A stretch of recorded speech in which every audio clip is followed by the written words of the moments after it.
Aleluia. Bom dia, queridos irmãos. Graça e paz abundante ao seu coração. Amém? Queria agradecer aqui, uma grande honra estar aqui com o pastor Josué, falando. Deixa eu colocar aqui meu relógio, porque hoje vai acontecer um milagre aqui hoje, eu pregar em 50 minutos. Em nome de Jesus. É uma alegria estar aqui com vocês. Eu fico ouvindo o testemunho dos irmãos e realmente é muita bênção a gente ouvir o testemunho do pastor Antônio. Tudo é o favor de Deus na nossa vida. Nós também somos parte dos improváveis. Começamos a videira na garagem da minha casa. Éramos 50 irmãos. Jamais imaginávamos que íamos ter realmente essa graça de estarmos em mais de 30 países, levando o Evangelho pela graça de Deus. Nós não estamos na internet há tantos anos quanto o pastor, né? Mas realmente hoje precisamos usar todos os canais que Deus tem colocado nas nossas mãos. Mas a minha ideia aqui hoje com vocês não é necessariamente falar das estratégias, mas eu quero tentar ser duplamente intencional com você. Eu fico observando os tempos que nós vivemos e nós precisamos não apenas aprender a comunicar o Evangelho nessa época, o que dizer, mas como viver o Evangelho. Porque, com certeza, é a sua experiência que vai realmente tocar o coração das pessoas. Você não pode dar para ninguém aquilo que você não tem. Eu só posso dar o que é meu. Então, se o que eu tenho é uma letra na minha mente, quando eu falo, eu transfiro letra para a sua mente. Mas as realidades do meu espírito vão tocar o seu espírito quando eu falar. E assim acontece na sua vida também, né? E eu realmente creio que o Evangelho ele não é um ponto, ele não é uma linha de chegada. O Evangelho não é um curso que você forma, não é uma coisa que você chegou ali e acabou, formei no Evangelho, pronto, sou um super crente maduro e acabou a minha vida. Não funciona assim. É por isso que o maná era diário, no outro dia ele apodrecia, porque o Evangelho não é, como eu disse então, um lugar que você chega e ali parou. O Evangelho é uma pessoa em quem você vive todo dia, todos os dias, é Cristo. Eu sou a verdade, a vida. A Bíblia fala que nele nós vivemos, existimos e nos movemos. É Ele que te salva, é Ele que sustenta a sua salvação, que te cura, sustenta a sua cura. É nele que você está vivendo todos os dias. Por isso que, por outro lado, é muito empolgante e poderoso. E o que eu quero dizer é que, a despeito de qualquer ferramenta, seja no púlpito, na rua, na internet, ou no Instagram, no YouTube, eu não creio em nada que tenha poder de transformação na vida das pessoas que não coloque Cristo no centro. O que nós precisamos entender é que Deus sempre tem o seu mover atual. E essa é a pergunta: o que Deus está fazendo hoje? Deus está movendo hoje na internet. Não. A internet é só mais uma ferramenta. Você precisa entender que o que vai fazer diferença na nossa geração é entender o mover atual de Deus. Você sabe, sempre houve um paralelo na vida. Quando você olha para a palavra de Deus, você vai ver que o diabo sempre trabalha na sombra da realidade de Deus. Então, nós sabemos que o número do anticristo é 666, né? É o número da besta, é o número do homem, diz a Bíblia, e quem lê entenda, porque o homem foi criado no 6º dia. E o número da besta é o número do homem 3 vezes. E o número 3 na Bíblia sempre é algo completo. Jesus orou 3 vezes, Paulo orou 3 vezes, ele ressuscitou ao 3º dia. Então, quando você vê 666, 3 vezes, é porque é algo completo. Então, a interpretação nada mais é de que o anticristo é o homem na sua plena arrogância, dizendo: eu sou Deus, não preciso de Deus. Tanto que quando ele vier, vão apontar canhões para ele. Mas ele vai, no último dia, no dia da batalha final, é isso que vai acontecer. Por quê? Porque essa é a sequência do inimigo, é o ápice do humanismo. não é? É o homem no centro de todas as coisas, porque foi assim que começou toda a história e é assim que vai terminar. Você precisa se situar, você precisa se posicionar profeticamente em que situação nós estamos vivendo. Por que aconteceu a queda? Porque um dia um sujeito lá em cima quis ser igual a Deus e ele caiu. Depois, nesse momento, o pecado entra na terra e a morte também. Agora nós temos o homem e a sua mulher. E nós temos agora duas árvores sendo colocadas. A árvore da vida e a árvore do conhecimento do bem e do mal. Deus já tinha dito para Adão, façamos o homem a nossa imagem e semelhança. E cria o homem. Então o homem já era a imagem e semelhança de Deus. Mas diante da árvore, o que a serpente questiona? Deus está mentindo. Ele não quer que você seja como ele. Você sabe, queridos, a grande queda é quando você está tentando ser o que você já é. E por quê? Porque Cristo está sendo tirado do centro da sua vida. Aí ele volta de novo e vai comer a árvore do conhecimento do bem e do mal. E rejeita a árvore da vida, que é Cristo, que era naquele momento em que Deus viria morar para dentro do homem. Mas no momento que ele rejeita isso, e ele come da árvore do conhecimento do bem e do mal, ele está tentando viver a vida sozinho, sem Deus.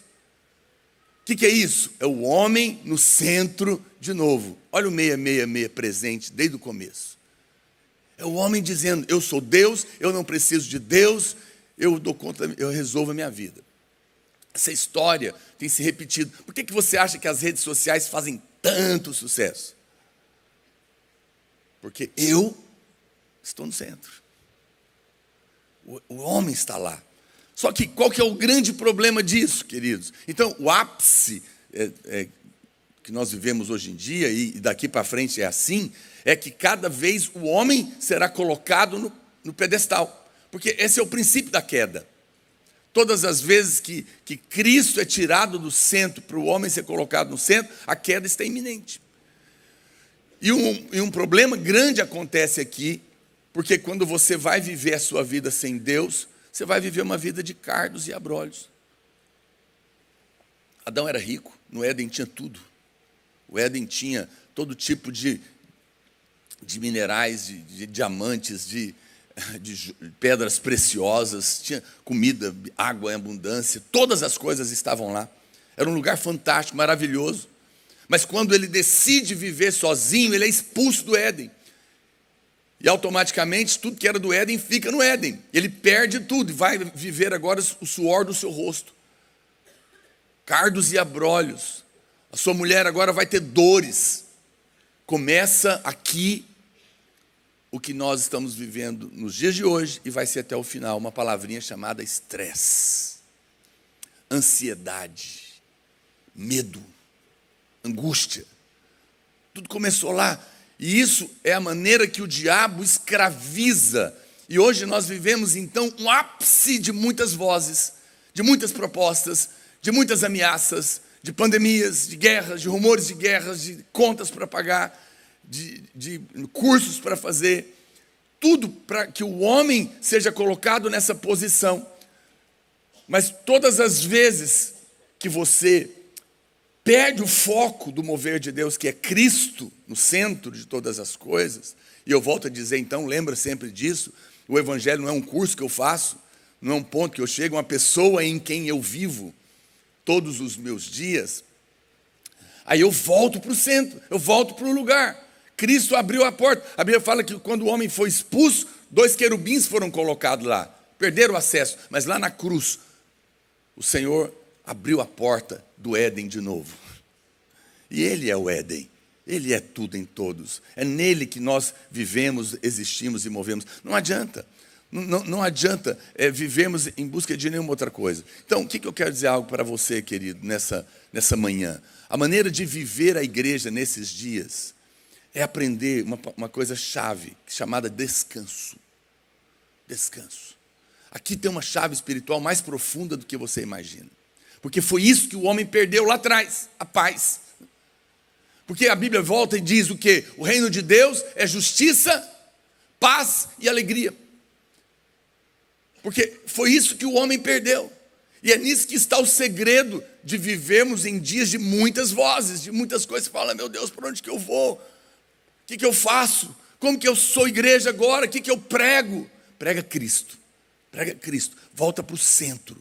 Ele sempre será a resposta. Eu sei que parece simples, mas é o evangelho, o evangelho mais profundo. É quando você coloca ele no lugar certo. Quando você volta lá para a presença dele, escolhe a árvore certa dessa vez na sua vida. Não tente, você pode procurar onde você quiser.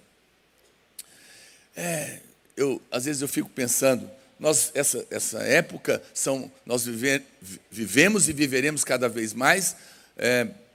A grande estratégia do inimigo hoje é a diversão, são os entretenimentos. Por que tudo isso, gente? Porque nós precisamos ser preenchidos de alguma coisa. Eu estava falando para os irmãos outro dia, por causa da pandemia, muita gente desacostumou a ir para o culto, né? O que é uma coisa muito séria, que é, na verdade, uma grande estratégia do diabo. Sei que você está preocupado com um monte de outras coisas que a pandemia trouxe, mas acredite em mim, o alvo do diabo sempre, no final, é atingir a igreja, porque só a igreja é que as portas do inferno não podem prevalecer contra ela. E ela acontece quando nós estamos reunidos. E isso é muito sério, porque eu vou dizer algo muito sério para você. Todo homem foi projetado para adorar. Existe uma necessidade de adoração dentro do homem, que foi criado por Deus, e não tem jeito de sair de dentro de você. Por isso, todo homem adora alguma coisa. E é por isso que você tem que vir para o culto, porque se você não vier adorar aqui, você vai adorar algo em algum lugar. Vai. Só que você entende que você se torna semelhante àquele a quem você adora. A Bíblia fala que quando nós o contemplamos como que por um espelho, somos transformados à sua imagem e semelhança. E quando você contempla com admiração os ídolos, seja do futebol, do cinema, do sei lá de onde, é aquilo que você vai se tornar vazio. Mas quando você contempla aquele que é a vida, é isso que você se torna cheio. Então, se nós queremos viver uma igreja prevalecente nos dias de hoje e pregarmos esse evangelho, nós temos que contar para as pessoas. Então, quando nós queremos falar do reino de Deus, você tem que lembrar disso: justiça, paz e alegria. Não está acontecendo o evangelho na nossa vida ou na nossa pregação se a justiça, a paz e a alegria não estiver reinando. Agora, esse é um caminho.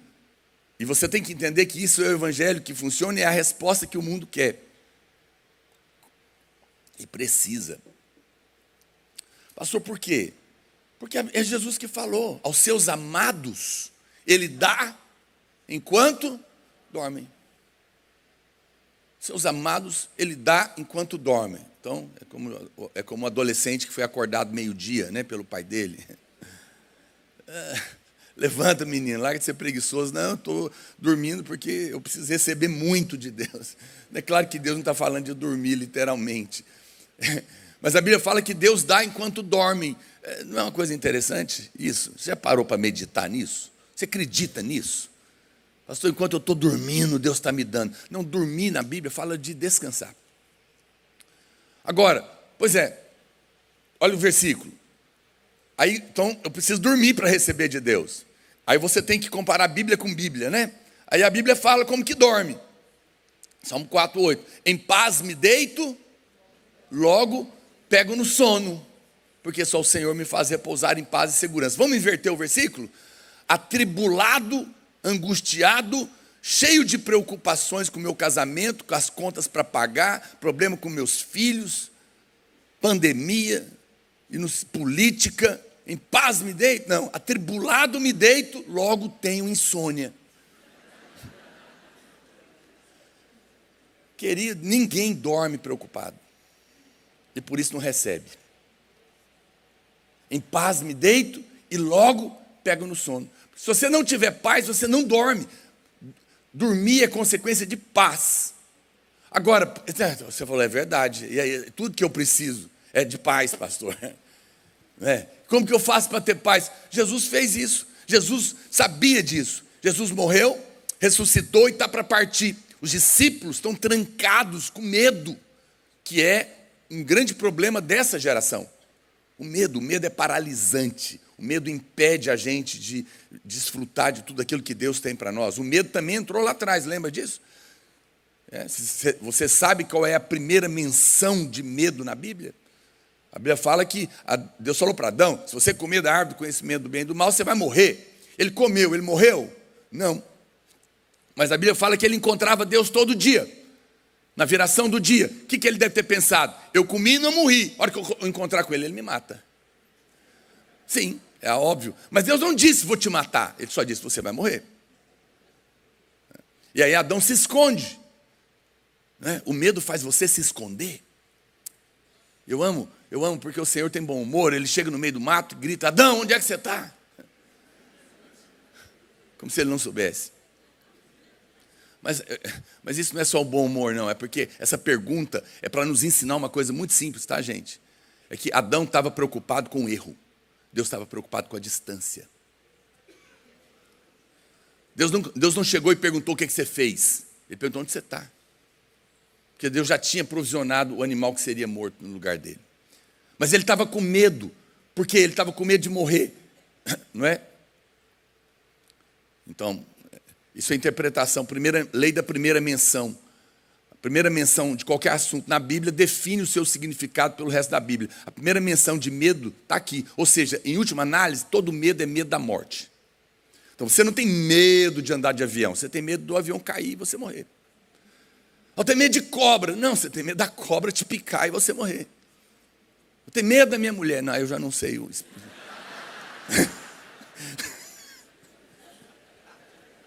Tem medo dela dar um ataque de raiva e te matar. Eu estou brincando com você, mas se você for: eu tenho medo de falar em público. Não, você tem medo de travar, passar a maior vergonha, perder o emprego, cair em depressão e morrer. Eu sei que eu estou sendo assim, bem trágico, mas se você for descamando, o medo da morte está lá no final. Mas será que o medo é realmente o medo da morte, gente? É porque depois da morte não acabou a história. Então, na verdade, é o medo do como vai ser quando eu comparecer diante do juiz de toda a terra. É por isso que aí a gente volta. Não sei se você vai conseguir acompanhar o meu raciocínio, me perdoe. Estou tentando aqui construir um entendimento com você. Você tem que entender que Jesus, ele chega, então ele morre, ressuscita, e agora ele vai entrar. Os discípulos estão com medo. É tudo isso para falar que eles estavam com medo, para te explicar o princípio do medo, que esmaga você todo dia. E Jesus, ele entra pelas portas que estavam fechadas, mas a cruz abriu portas que estavam fechadas. E ele entra pelas portas, e o que ele fala? Que isso, gente? Vocês estão com medo? Para com isso. Não, ele não sai brigando com ninguém. A Bíblia fala algo muito poderoso. Ele disse o quê? Paz. Paz. Só que a Bíblia diz assim, e mostrando-lhes as mãos e o lado, disse: paz. Sabe o que é isso? Porque vocês estão atribulados, angustiados, com medo. Está tudo pago. Pago.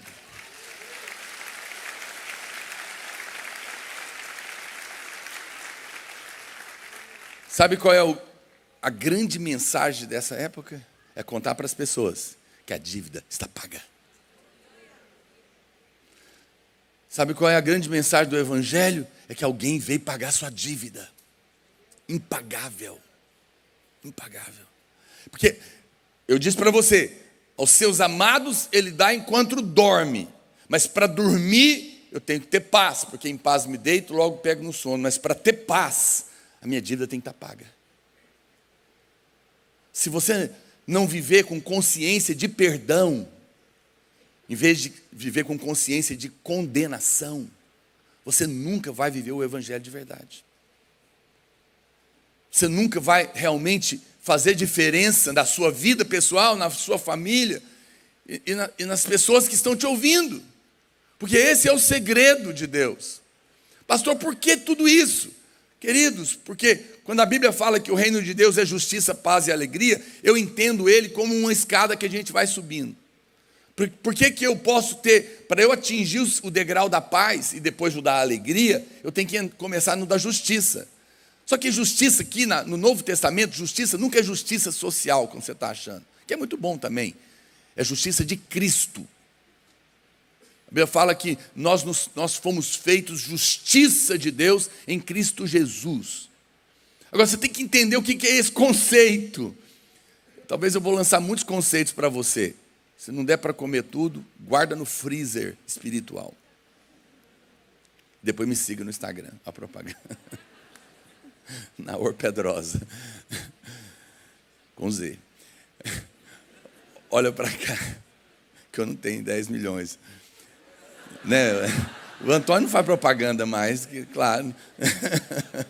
A gente tem que fazer. Olha para cá, querido. Você tem que entender uma coisa.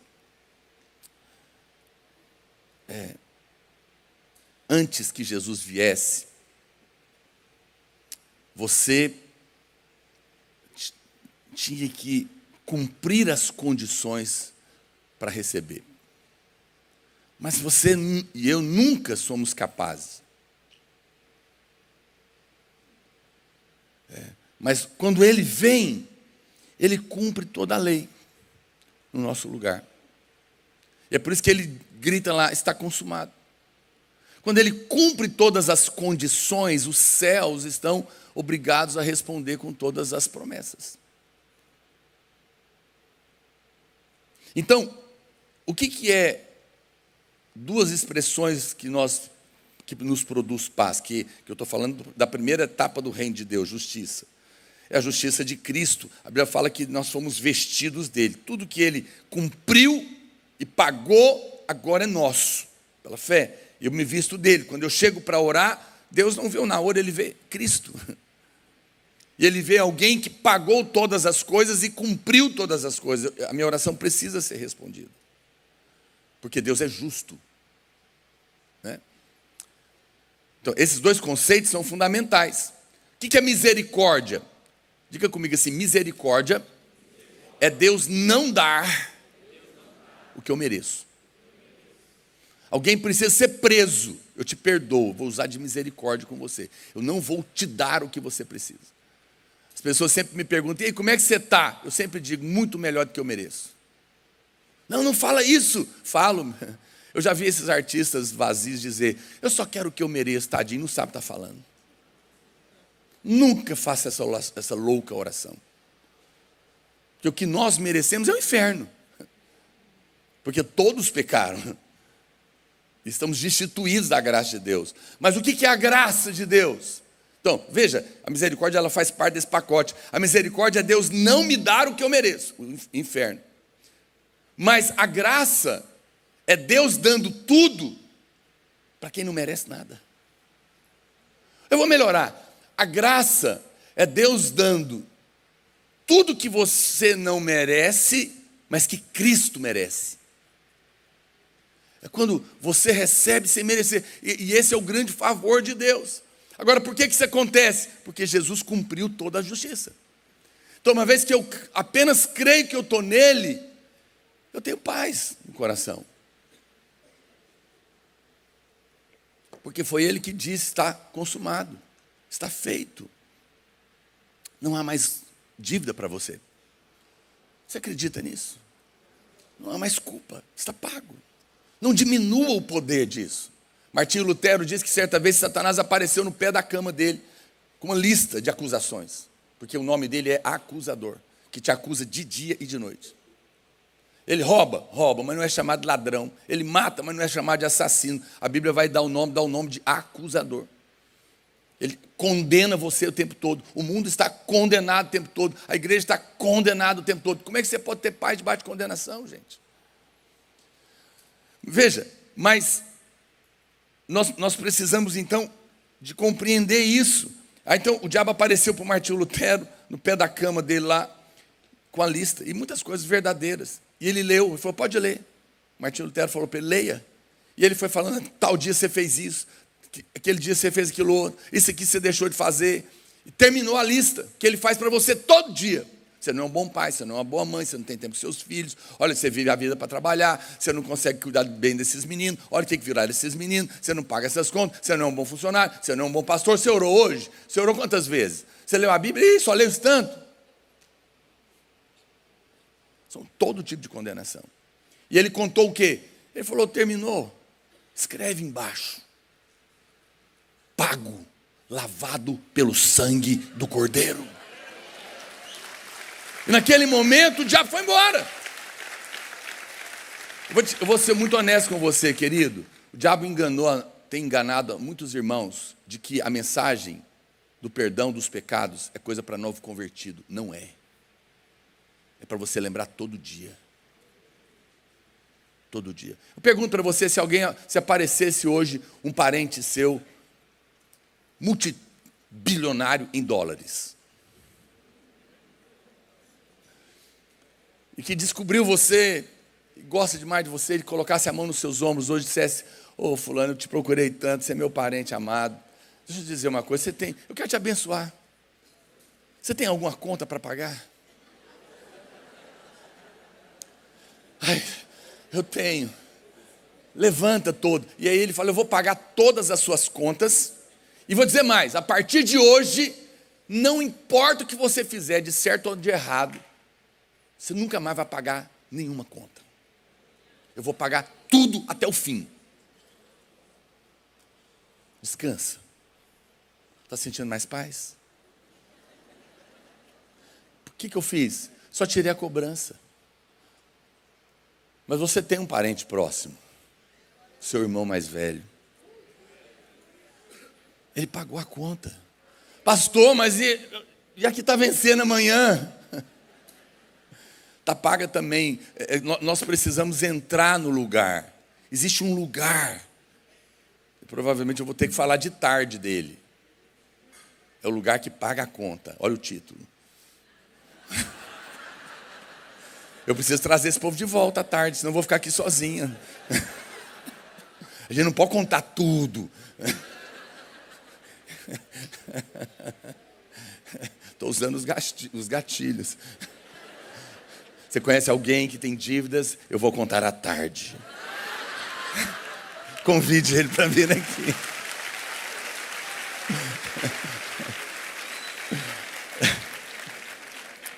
Veja, querido, no momento em que eu entendo isso, aí eu vou entrar no último estágio do reino, que é a alegria.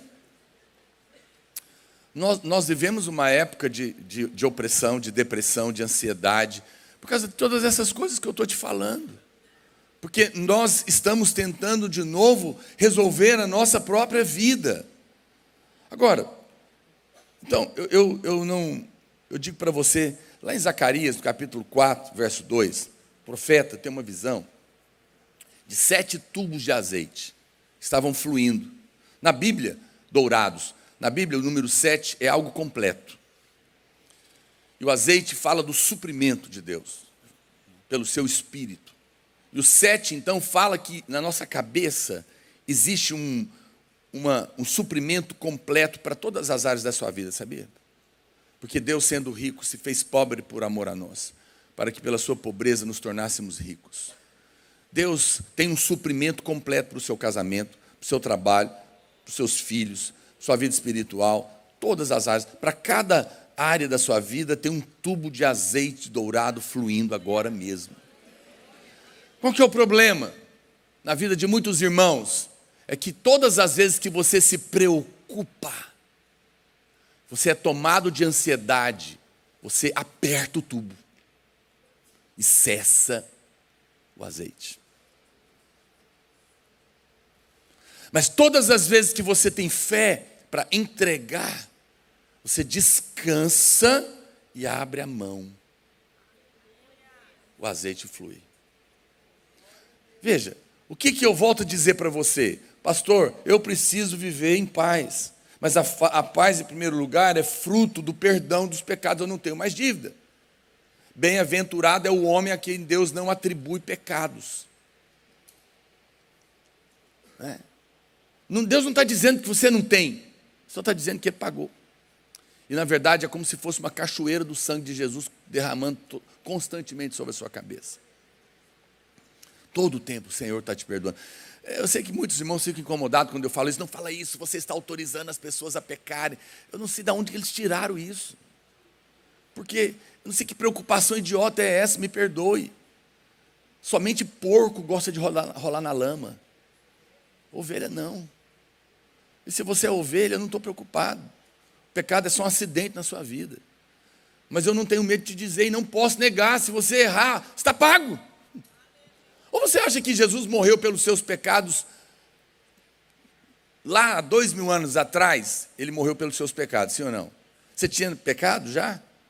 Não. Ou seja, ele pagou naquela altura todos os pecados futuros. E tem gente que fica com raiva quando eu falo que seus pecados passados, presentes e futuros estão pagos. É porque na sua cabeça a conta de Jesus deu para pagar só um pedacinho, né? Agora eu não estou mandando você pecar, porque pecado não compensa.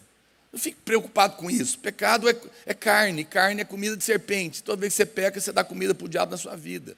Se você entender isso, você não vai querer por aí. Se você entender que todo prazer custa, você vai fazer mais conta. E aí, quando o pecado vier, porque ele está na sua carne, você fala, Deus me dá graça. Ah, mas para aquela mulher samaritana, aquela mulher adulta, ele falou, vai, não peques mais. Na verdade, ele estava fazendo uma promessa. Ninguém te condenou? Nem eu te condeno. Vai, eu te prometo, você não vai pecar mais, que eu vou te dar graça para viver livre desse fardo. Você vai viver livre. Clama pela graça, você vai ver o que é isso. Agora, volta para cá. Então, uma vez que as minhas dívidas estão pagas, eu estou em paz. Mas e o futuro? Então o Senhor está te dizendo, eu quero que os tubos de azeites fluam constantemente na sua vida. Mas você tem que aprender a descansar. Irmãos, procure na sua Bíblia no Novo Testamento e me mostre qualquer versículo que Deus manda fazer força no Novo Testamento. Só tem um. Só tem um lugar no Novo Testamento que é para se esforçar. Esforçai-vos, para quê? Para entrar no descanso. Esforça, para quê? Para descansar. Por quê, pastor? Porque o descanso é a maior prova da fé. E Deus não se move por necessidade. Deus não se move por dó. Deus não se move por lágrimas de crocodilo.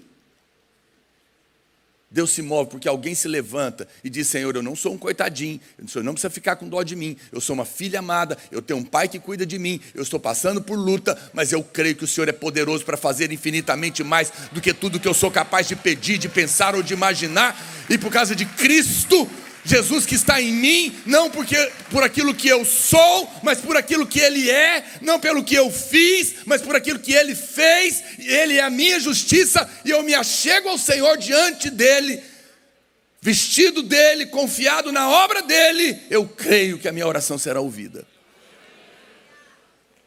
O pastor falou aqui hoje, qual a oração que Deus responde? A de Cristo. Você quer ter oração respondida? Ore confiado não em você. Porque se você quer lidar com Deus, querido, aí você tem que entender que tem um padrão. Esse é o problema dos irmãos. Os irmãos acham que cumprir as condições para receber é o segredo, mas não é, porque você não vai conseguir. Porque a lei não são 10 mandamentos, são 613. E a condição para receber lá era guardar todos eles, todos os dias da sua vida, do começo ao fim, sem falhar nem um dia. Quem é que pode entrar no céu? Quem é que pode realmente ser respondido? Só Cristo. Esse homem cumpriu toda a lei, nunca pecou. Então, quando eu me achego dentro dele, o céu tem que me ouvir. Eu confio nele. Eu oro baseado nele. Aí, nessa hora, eu posso realmente entrar nesse espaço do descanso. Então, eu vou ser honesto com você, amado. Não tente viver a sua vida na força do seu braço, é muito pesado. E é isso que está pesando você e está pesando as pessoas. O mundo é um mundo de cobrança, porque esse é o espírito do anticristo. Acusação, condenação. 95% dos aconselhamentos que eu faço está ligado com condenação. Ou do diabo diretamente, ou de alguém na sua cabeça. Mas no momento que você entende que nenhuma condenação há para aqueles que estão em Cristo Jesus, aquele argumento cai. Então eu volto a dizer para você, Deus se move pela fé, não é verdade? O justo viverá como? Pela fé. A fé é a certeza das coisas que se esperam e a convicção de fatos que eu não vejo. E por que eu posso ter fé? Porque você tem que entender. Então Deus se move pela fé. Deus só se move quando Ele vê que alguém está crendo, não quando alguém está sofrendo. Porque se Deus estivesse se movendo só porque tem alguma necessidade, o mundo não teria necessidade. O que move o braço de Deus não é você ficar lá, tadinho de mim, ninguém me ama, ninguém me entende, ninguém me ouve. Não, não. Deus ouve a fé. A fé é o braço de Deus. Se alguém se aproxima, é necessário ter fé. E a fé é essa convicção de que Deus vai... Aí eu chego para as pessoas e eu pergunto, mas você crê que Deus tem poder para atender você? Tem. Mas você acredita que Ele quer atender agora? Não sei. Por que você tem dúvida? Você não tem dúvida que Deus pode, mas você tem dúvida se Deus quer. Por quê? Porque no seu inconsciente você não sabe se merece. Esse é o problema que rouba a sua fé. Mas eu quero te dizer, você não merece. Mas então como é que faz? Recebe sem merecer. Como? Graça. Diga comigo, graça é Deus dando tudo para quem não merece nada. Ah, mas isso não existe. Aqui no mundo não. Por isso que ela é a loucura do Evangelho. Para os que se perdem. Por quê? Qual é a sua dificuldade? Pastor, mas não entendo. Pois é, mas presta atenção na lógica do Evangelho. Aquele que não negou o seu próprio filho, antes por todos nós o entregou. Eu te dei tudo, eu te dei meu filho, te dei tudo que eu podia te dar o máximo. Porventura agora, vou te negar uma geladeira, criatura.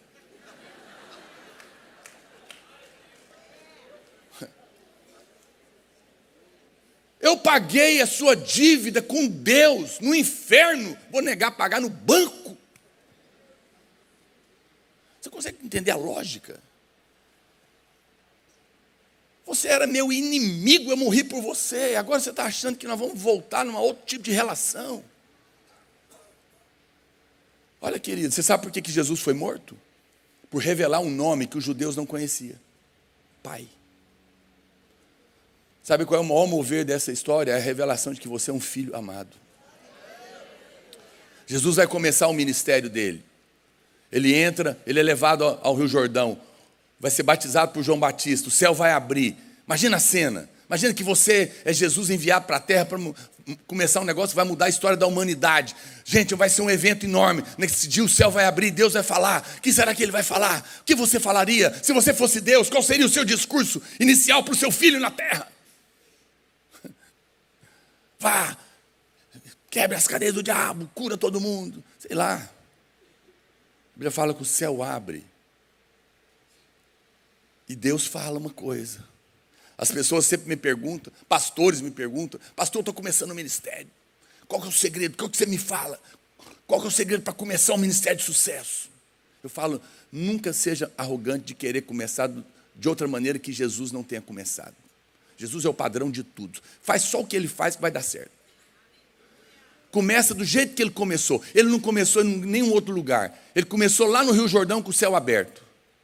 E o que a voz falou para ele? Mandou ele fazer alguma coisa? Cobrou alguma coisa dele? Exigiu alguma coisa dele? Colocou expectativa em cima dele? Não, falou, este é o meu filho amado. Sabe por que Jesus... Ele falou, pode começar. E não é à toa que é a primeira coisa, que quando ele é levado no deserto para ser tentado, qual que é a primeira pergunta do diabo? Se você transforma pedra em pão. Só que o diabo omitiu uma palavrinha, tá? Você passou despercebido. Ele não falou a palavrinha amado. Porque quem sabe que é amado, vence o diabo.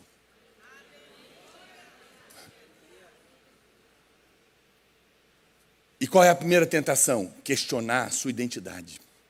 Você não é crente aqui da atitude? Tem atitude. Prova. Jesus provou. Mas é pecado transformar pedra em pão? Hã? Não. Ele podia fazer? Sim. Por que ele não fez? Para nos ensinar que você jamais deveria cair na tentação de querer acrescentar qualquer coisa além da palavra de Deus. Ela é totalmente suficiente. Ele só respondeu, está escrito, ponto, acabou. Agora, olha para cá, amados. Jesus ouviu essa voz porque ele ouviria mais outras duas vozes, que todos nós continuamos ouvindo todo dia. ele ouviria: Hosana, bendito que vem em nome do Senhor, glória a Deus, que homem forte, poderoso, incrível. É a voz dos elogios, não ouça. Jesus falou: eu não recebo glória que vem dos homens. Mas lá na cruz ele ouviu outra voz falando: crucifica-o. É a turma da internet, você sabe disso. Eles aplaudem a gente, depois mata ali.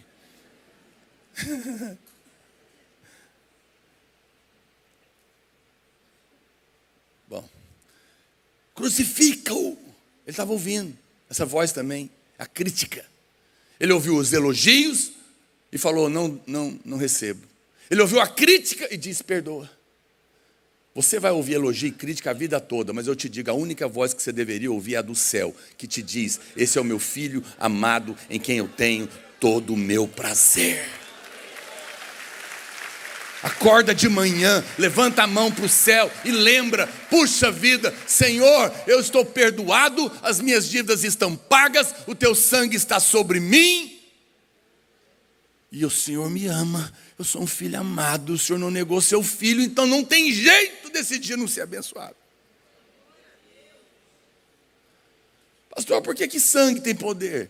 Deixa eu te contar uma coisa, querido, para você vencer a ansiedade, a depressão e o pânico para o resto da sua vida. Você quer saber como vencer para sempre? De tarde eu vou.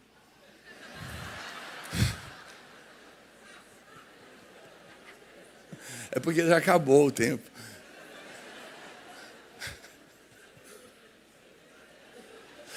Oh, Senhor, ajuda esse pastor pecador. Não vou deixar para de tarde, não. Presta atenção. Mas é verdade, querido. Eu estou falando tudo isso a propósito porque eu estou tentando te ajudar a trazer paz no seu coração. Porque esse é um segredo, né? Hebreus capítulo 2, verso 14, parte B. A Bíblia fala que Jesus, pela sua morte, não sei se tem que compor a Bíblia, destruiu aquele que tinha o poder da morte, a saber, Satanás, e livrou a todos que pelo pavor da morte estavam escravizados por toda a vida. Ele matou quem podia te matar com a morte dele. A Bíblia é um negócio fantástico. Eu não conheço, como é que pode, um homem jamais poderia escrever umas coisas dessas. O diabo está aniquilado? Não! Essa palavra matar aqui é desempregar. Jesus está dizendo que no dia que ele morreu, ele desempregou o diabo de te matar. Por isso que os crentes gritam sem saber: sangue de Jesus tem poder, na hora que o carro está capotando e ele vai morrer. E ele não sabe por que ele está gritando isso, mas funciona, porque Deus é misericordioso. Mas eu vou te contar por que funciona. Ele funciona por causa do medo que muitos crentes têm. Você fala: pastor, tudo bem, o senhor está falando isso aí, amém, glória a Deus, estou perdoado, sou filho amado, beleza. Mas o que o senhor me diz de Jó? E se o diabo resolver questionar a minha integridade diante de Deus? Porque afinal sou um crente digno de ser colocado no embate entre Deus e o diabo. Você é tão maravilhoso, né? Aí os crentes morrem de medo do diabo ir lá reclamar um teste. Também você dá tudo para ele, deixa eu quebrar o pau lá na vida dele. Quantos gostariam de saber como vencer um questionamento do diabo a seu respeito diante de Deus e não ser atingido como Jó? De tarde.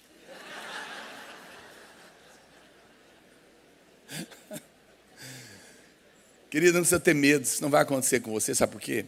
Pastor, não diga isso. Não, olha, eu falo todo amor e carinho, eu sei, eu sou pastor de igreja, o pastor Josué tem todo o direito de que eu for embora, ele pode desfazer tudo que eu falei aqui, as minhas heresias, mas ele é meu amigo, eu não fico raiva. Mas eu tenho que abrir meu coração para você. Estou orando desde ontem, o que eu ia falar com você, e é isso que está no meu coração. Por quê, pastor? Porque Jesus não tinha morrido. Simples. Qual que é o salário do pecado? A morte. Então, a morte só pode pagar quando o pecado está. Onde tem pecado, a morte pode cobrar? Não. Mas bem-aventurado é o homem a quem Deus não imputa pecado. Mas eu tenho pecado, mas ele não imputa. Por quê? Porque está pago.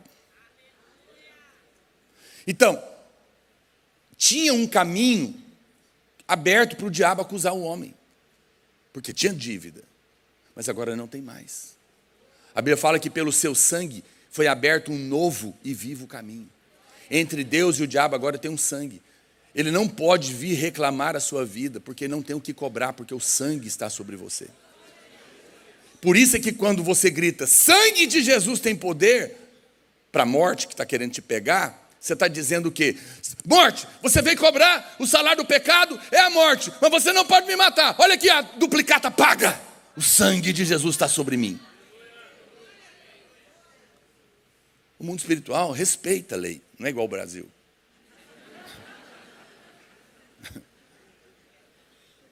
Quando você mostra o sangue, tem que parar. Então você tem que viver com essa consciência de que está perdoado todo dia. Aí você não tem mais medo da morte. Então por que Jesus, pela sua morte, destruiu aquele que podia nos matar? Porque ele pagou o pecado. Pastor, mas eu vou morrer. Você sabia, curiosidade, que no Novo Testamento não se usa a palavra morte para crente? No Novo Testamento, crente dorme. Porque a morte é um espírito.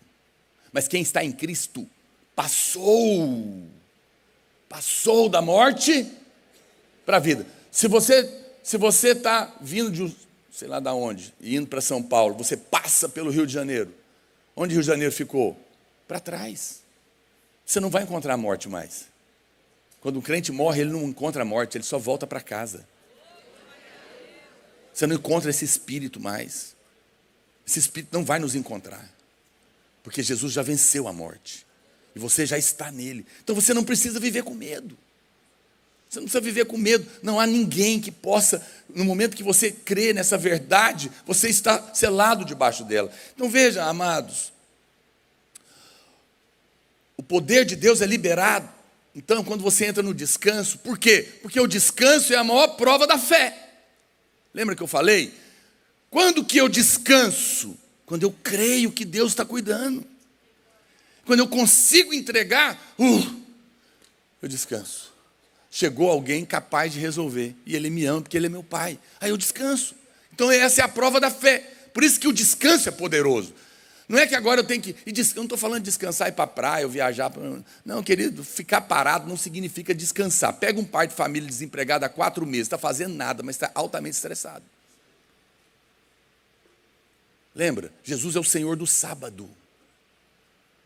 Você contrataria alguém no primeiro dia de serviço, mandaria ele descansar?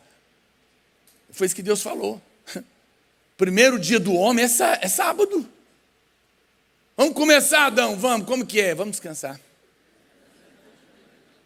Deus está ensinando. Ele está ensinando. A vida cristã é uma vida de descanso. Por quê? Por que Deus criou o homem no último dia? Porque primeiro Ele fez tudo. Para nos mostrar que a nossa vida é uma vida de descanso. Ele cria o 7º dia para começar o descanso. Não foi suficiente, Ele cria um dia por semana para contar para o homem, eu quero que você descanse. Depois não foi suficiente, Ele fala, olha, a cada 7 anos eu quero que você guarda um. Porque eu estou te contando, eu quero que você descanse. Depois a cada 50 no jubileu você descansa mais outro. Eu estou te contando que você não descansa. Como o homem não aprendeu, ele apelou. Desceu do céu. Veio para a terra e falou, chega, agora eu sou o Senhor do sábado. Agora segunda é sábado, terça é sábado, quarta é sábado, eu sou o sábado. Eu sou o seu descanso. Todo dia pode ser sábado para você. Você não precisa mais falar sextou. O crente fala sabadou. Mas ele fala sabadou segunda, terça, quarta, todo dia. Porque eu estou descansado nele.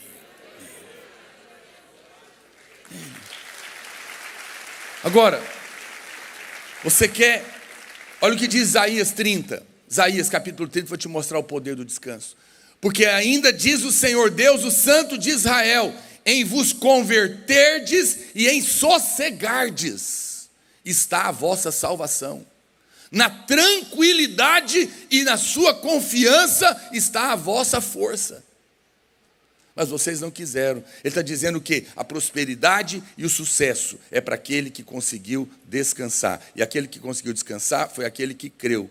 Aquele que creu que está perdoado, que é amado, que Deus está cuidando dele sem ele merecer. Quando você descansa, porque você creu, tudo vai fluir na sua vida. As portas vão se abrir.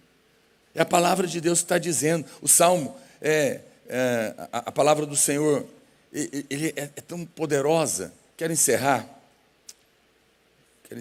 que já deu aqui o meu prazo. Dizendo o seguinte: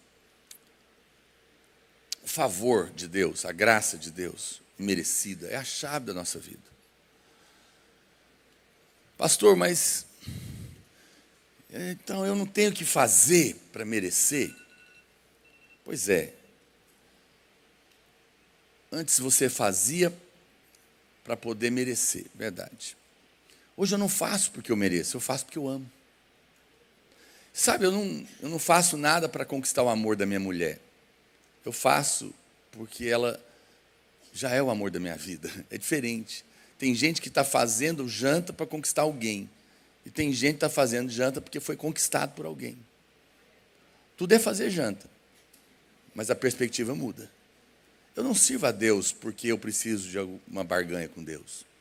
É que o seu amor me constrange. Eu sei que você gosta muito de exortar as pessoas, e me perdoe aqui os teólogos. Posso bagunçar um pouquinho a sua teologia? Sei que nós falamos, então o segredo é que você perdeu o primeiro amor. Sim, mas o que é o primeiro amor? É o amor inicial, você converteu. Pode ser, mas é superficial. Você tem que comparar a Bíblia com Bíblia. Quem estuda princípio da hermenêutica. Então veja, a Bíblia fala: eu tenho contra você, para aquela igreja de Apocalipse, que vocês perderam o primeiro amor. Volta às primeiras práticas. Mas quando você vai olhar a palavra primeiro no original, ela aparece antes. É quando a Bíblia fala que não fosse vós que me amou, eu te amei primeiro. Essa palavra primeiro no original é a mesma palavra que você abandonou o primeiro amor. Então, se a mesma palavra de abandonar o primeiro amor é o que Jesus está falando, que o primeiro amor não é o meu, é o dele, então eu vou ler o versículo certo para você agora. Eu tenho contra você uma coisa: você esqueceu que é amado. Um pouquinho diferente. Quando você lembrar que é amado, você vai ficar em paz. E quando você tiver paz, o céu vai fluir azeite sobre a sua cabeça. Nós vivemos uma geração da internet, com muitas vozes. Você pode dizer: pastor, mas e o tema da conferência que o senhor veio pregar aqui? Então, nós vivemos, a internet deu voz a muitas vozes. Mas eu vim aqui para te contar, de todas elas, escuta só uma, a do céu, que diz: você é meu filho amado. E de todas elas, fala só essa lá. E você vai ver que uma geração vai ser tocada. Gostaria de orar pelos irmãos. Você pode se colocar de pé um instante. De tarde eu vou terminar. Você viu, o meu esboço tem 24 páginas, eu só preguei 7. Então eu vou falar o resto à tarde. Agora é sério. Se fosse você, eu vinha. Porque eu tenho muita coisa para te contar. Tem muita coisa no meu coração para compartilhar com você. Amados, queridos, olha para cá. Eu vim com um encargo de Goiânia para cá. Meu encargo é que você vá embora sem levar nenhum fardo. Não tente ser, deixa Cristo ser. Descansa o seu coração nele. Entrega o seu caminho ao Senhor. Confia nele. E o mais ele vai fazer. Confia que ele não faz porque você merece, ele faz porque ele te ama. Ele não faz porque você é bom, ele faz porque ele é bom. Ele faz e te abençoa apesar de você. Você não precisa carregar nada. Pastor, mas você não sabe o que eu fiz. É verdade, mas eu sei o que ele fez. Mas onde é que fica aquele versículo? Aqui se faz, aqui se paga. Aquele versículo está lá no livro de Heresias. capítulo 6, verso 66. Não, estou brincando. Aqui se faz, aqui se paga? Sim ou não? O que vocês acham? Sim. Você fez. Você fez. Ele pagou. Então está tudo certo, né? Eu quero que você coloque a mão no seu coração. Pai, eu quero abençoar o teu povo nessa manhã. Eu creio que o teu reino é justiça, paz e alegria. E eu creio que não há paz sem dívida paga. Eu creio que não há paz sem a convicção de que nós somos filhos amados. E de que aquele que nos ama não vai nos negar coisa alguma. Toda a nossa dívida está paga e tudo que nós precisamos já está preparado. O Senhor é poderoso para fazer no casamento. O Senhor muda a sorte. O Senhor abre a porta que estava fechada. O Senhor libera a cura na doença que o Senhor carregou na cruz. O Senhor faz forte o cansado, renova as forças daquele que não tem nenhum vigor. O Senhor levanta o abatido. O Senhor quebranta o coração do marido duro. O Senhor liberta os filhos das drogas. O Senhor tem o poder de quebrar todo o poder da ansiedade, porque nós não precisamos mais ter medo, porque diante do juiz nós não seremos cobrados, porque está pago. Nós não enfrentaremos mais a morte, porque o Senhor já venceu a morte. Ó Deus, nós podemos crer que nós estamos escondidos nas tuas mãos, que cairão 1000 do nosso lado, 10.000 à nossa direita, mas nós não seremos atingidos, praga nenhuma chegará na nossa casa e nenhum mal nos acontecerá, porque o Senhor é por nós. E a tua mão está estendida, o teu sangue está derramado sobre nós. Pai, nós cremos que o Senhor dá aos amados que dormem, e nós dormimos quando descansamos, e descansamos quando estamos perdoados. E essa é a mensagem que nós devemos pregar hoje na internet, e devemos pregar para nós, e que o mundo precisa ouvir. O mundo precisa ouvir que a dívida está paga. Nós precisamos lembrar que a dívida está paga. Tu és o príncipe da paz. Senhor, nós não estamos esperando o anticristo, nós estamos esperando Cristo. Nós estamos esperando o príncipe da paz. E que o Senhor venha reinar no coração dos meus irmãos. E que essa mensagem seja uma realidade no coração deles. E que todo fardo seja quebrado hoje. Que toda condenação, toda acusação, todo peso seja destruído. E que a paz que excede todo entendimento possa guardar o seu coração e a sua alma em Cristo Jesus agora mesmo. Como o Senhor disse aos discípulos, mostrando as mãos e os lados, paz seja com eles. Para que o fluir do teu Espírito, para que os azeites dourados em todas as áreas da sua vida possa ser derramado, e um grande suprimento do céu seja sobre a sua cabeça. Eu te abençoo, meu irmão, e declaro paz na sua alma. Declaro que você está perdoado, justificado, e que você é muito amado. No nome de Jesus. Amém. Amém. Obrigado. Deus abençoe os irmãos.